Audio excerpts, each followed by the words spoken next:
అందరు ఎప్పుడు వచ్చారు?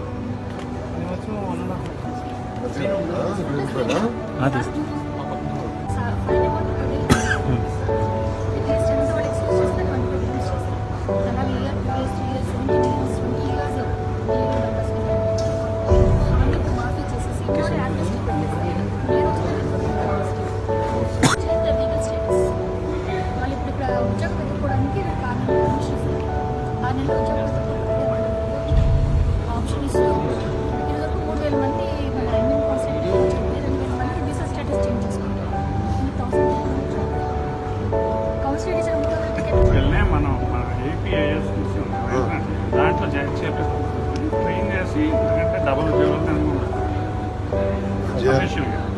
అది మనం ఇంకా స్ట్రీమ్ లైన్ చేయాలి, కొంచెం ఎక్కువ మార్కెట్ చేసి జాగ్రత్త చేయాలి. కొంచెం లీగల్గా వెళ్ళాలి.